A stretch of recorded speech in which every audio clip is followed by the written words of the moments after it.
Have you ever judged someone based on how they look? Today's story might just change the way you see the world. Before we dive in, where are you watching from? Let us know in the comments. You're about to witness how a single act of arrogance on a plane turned into a moment the internet can't stop talking about. A quiet woman, a sneering passenger, and a captain with a truth that left the entire cabin in stunned silence. This isn't just a story, it's a lesson. The boarding gate buzzes with typical airport chaos. Passengers shuffle down the narrow aisle, dragging carry-ons and searching for their seats. But then, a voice cuts through the noise like a knife. "I'm not sitting beside that. She smells like a thrift store." Every head in the cabin turns. The words hang in the air, heavy and cruel.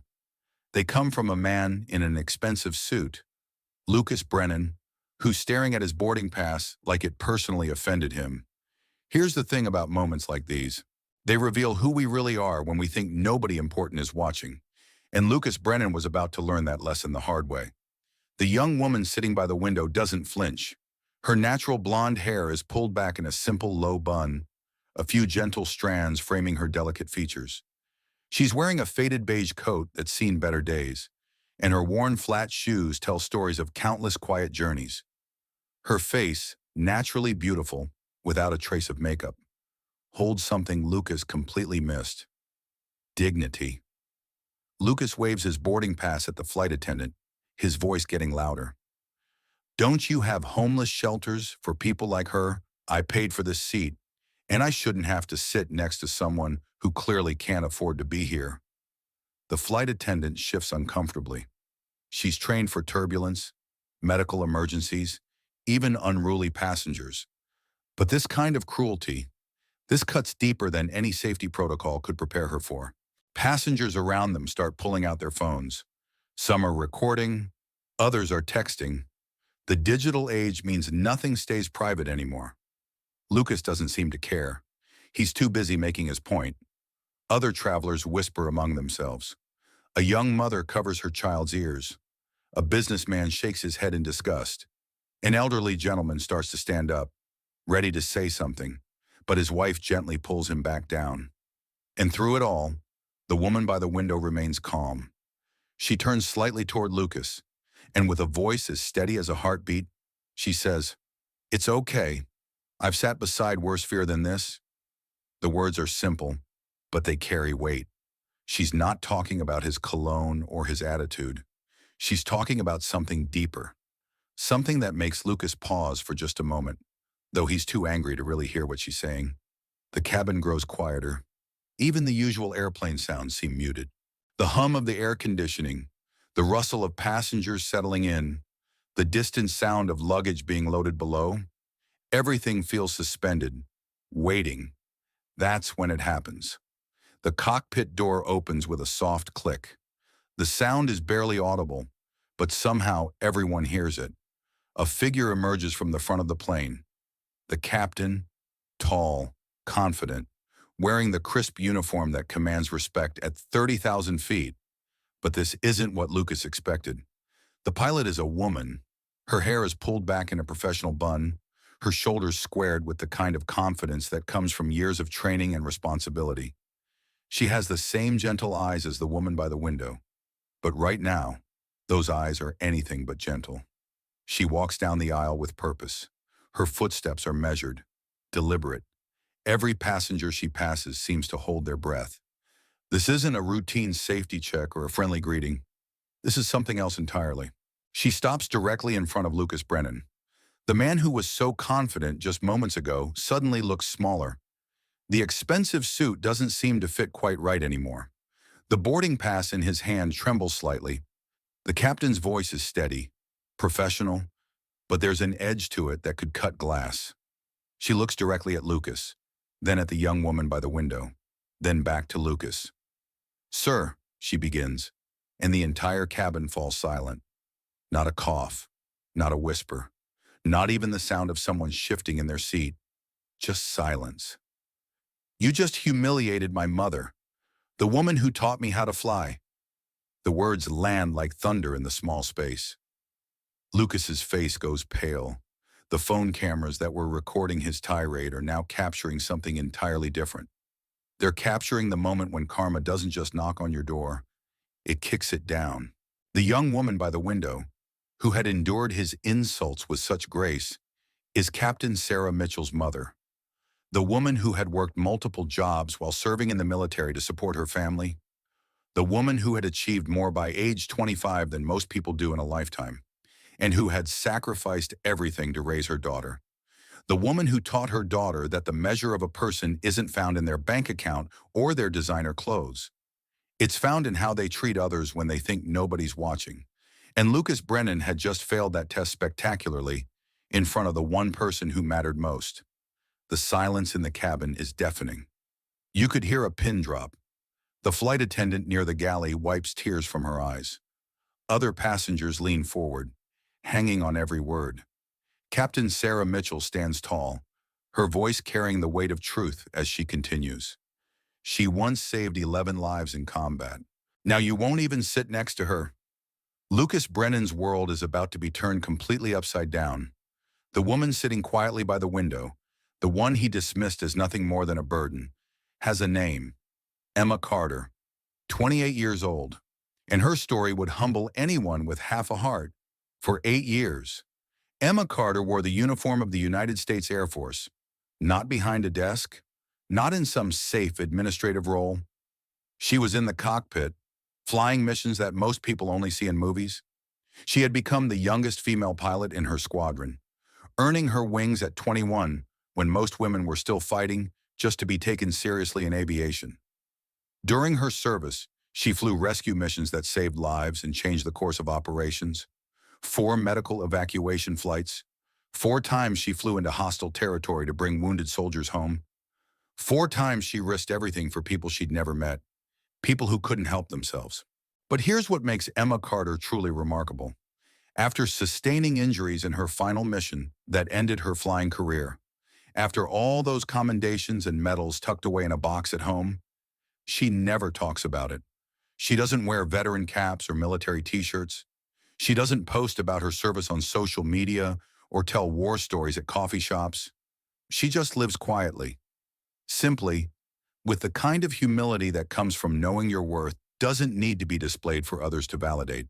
She had her daughter Sarah young, at 19, while still in training, raised her as a single mother after her husband died in a training accident, worked multiple jobs after her medical retirement to put Sarah through flight school, never missed a parent-teacher conference, never missed a school play, never missed anything that mattered to her daughter.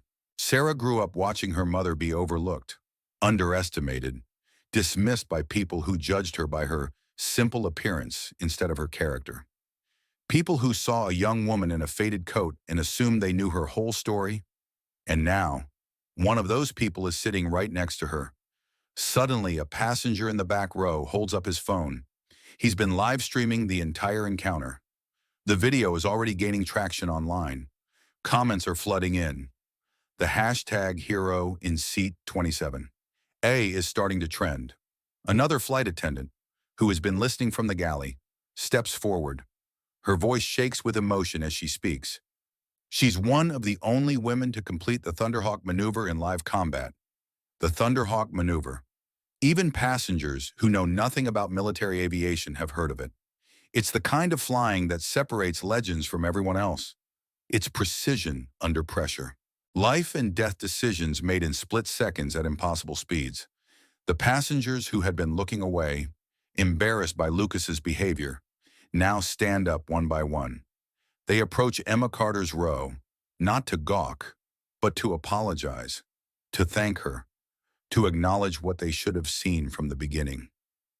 Thank you for your service, ma'am. I'm sorry we didn't speak up sooner. You're an American hero. Lucas Brennan sits frozen in his seat. His face burns red with shame. His hands tremble as he fumbles with his seatbelt, wanting nothing more than to disappear. He approaches the flight attendant, his voice barely a whisper. Can I please change seats? Please. Captain Mitchell looks at him for a long moment. Then she looks at her mother, who gives the slightest nod, the same grace she's shown her entire life. You don't need to move, Captain Mitchell says, her voice softer now but still firm. She's stronger than anyone on this plane, but I'll let you reflect on what strength looks like. She pauses, letting her words sink in. Real strength doesn't announce itself. It doesn't demand recognition or special treatment. It sits quietly in a window seat, treating a stranger with kindness even when that stranger shows none in return. The captain looks around the cabin, making eye contact with passengers who are still recording, still sharing, still spreading this story across the internet. My mother taught me that how we treat people when we think nobody important is watching reveals everything about who we really are. Today, all of you are watching. The whole world is watching. She turns back to Lucas, her voice carrying the authority of someone who has commanded respect at 40,000 feet. The question is, what are you going to do with this moment? Are you going to learn from it, or are you going to forget it the moment you walk off this plane? Lucas Brennan has no answer. He's never been asked to look at himself so clearly, so publicly. The expensive suit that made him feel important now feels like a costume. The boarding pass that gave him the right to that seat suddenly seems meaningless, because sitting right next to him is a woman who earned her place in this world through service, sacrifice, and strength that he's never even imagined. And she's been there all along. The plane begins to settle into its flight pattern, but the atmosphere remains charged with emotion. Then, from the back of the cabin, an elderly man's voice breaks through the silence. "Oh my God! Oh my God, it's really you!" Every head turns again. The man is crying, tears streaming down his weathered face as he unbuckles his seatbelt and moves toward Emma's row.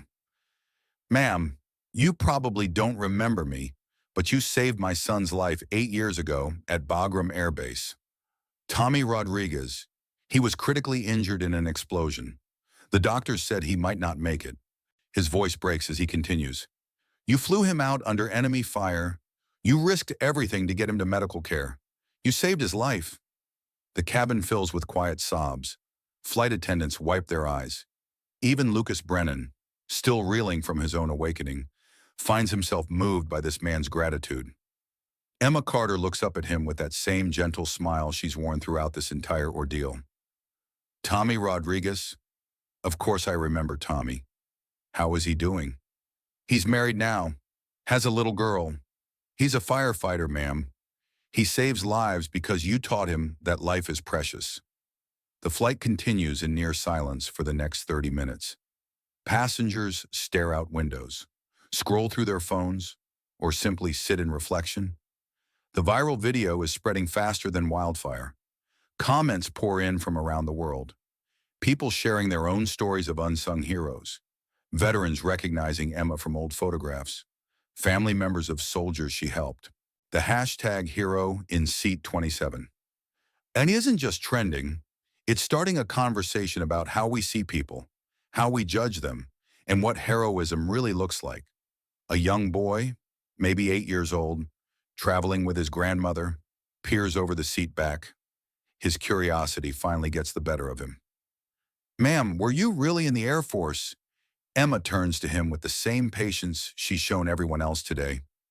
"For a while, sweetheart, I just flew planes and prayed the people I was helping would make it home safe." The simplicity of her answer says everything. No medals mentioned, no battles recounted, no glory claimed. Just a quiet acknowledgement of service rendered with love. The boy's grandmother pulls him back gently, but not before he says, "My dad says flying planes is really hard." "It is hard, honey, but the hard things are usually the most important things." As the plane begins its descent into Denver, something remarkable happens. Passengers who had been strangers just hours before begin talking to each other, sharing stories, asking questions. The artificial barriers that usually exist on flights have dissolved. Lucas Brennan has been silent since the revelation. He spent the flight staring at his hands, at his phone, at anything except the woman sitting beside him. But as the plane prepares to land, he finally finds his voice. "Ma'am," he says quietly, so quietly that only Emma can hear him. "I am deeply sorry. I don't know what else to say except that I was wrong. Completely wrong." Emma turns to him with those same kind eyes. "We all make mistakes. Son, the measure of a person isn't in never falling down. It's in how we get back up. When the plane finally touches down and the seatbelt sign goes off, nobody moves immediately. Usually, passengers would be scrambling for their bags, pushing toward the exits. But today is different. Today, they wait, one by one. Passengers approach Emma Carter. Some want to shake her hand. Others want to thank her for her service. A few want to apologize for not speaking up earlier. Many just want to tell her that meeting her has changed something in them. The flight attendants stand back, watching with tears in their eyes as their regular passengers become something more. They become a community, united by witnessing something real in a world that often feels artificial. Captain Sarah Mitchell emerges from the cockpit as the last passenger exits. She kneels beside her mother's seat. "How are you doing?" "Mom." "I'm fine, sweetheart. Just tired. It's been a long day." "It's going to be a longer week. The video has 12 million views already. News stations are calling. People want to interview you." Emma Carter sighs and looks out the window at the Denver skyline. "I never wanted to be famous, Sarah. I just wanted to serve. I just wanted to help." "I know, Mom. But maybe that's exactly why people need to hear your story. Maybe the world needs to remember what quiet heroism looks like." As they gather their belongings and prepare to leave the plane, Emma pauses at the exit. She looks back at seat 27A, where this all began with a cruel comment in a moment of judgment. Sometimes the most powerful lessons come from the most unexpected places. Sometimes heroes don't wear capes or demand recognition. Sometimes they wear faded coats and sit quietly by the window, carrying decades of service and sacrifice in their hearts. And sometimes, if we're very lucky, we get to sit right next to them and learn what true strength really means. The nation would spend the next week debating what they witnessed on that flight, but for those who were there, who saw it happen, the lesson was crystal clear. Never judge a book by its cover, because you never know when you might be sitting next to a hero. The strongest people rarely announce their strength. They don't walk around demanding recognition or wearing their accomplishments like badges. They sit quietly in window seats, carrying years of service in their hearts, asking for nothing more than basic human dignity. Sometimes, the quietest person on the plane is the one who fought for your right to fly in peace, the one who risked everything so strangers could come home safe, the one whose courage shaped the very freedom we take for granted every single day. Emma Carter didn't need medals pinned to her chest to earn respect. She didn't need a uniform to prove her worth. She didn't need a parade or a ceremony or a plaque on the wall.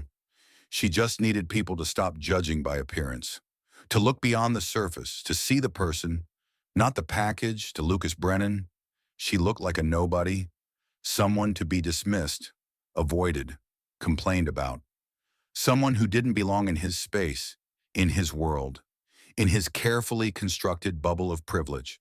But to Captain Sarah Mitchell, and now to the world, Emma Carter represents everything a hero should be: humble, selfless, strong without needing to prove it, dignified in the face of disrespect, grace under pressure, love in action.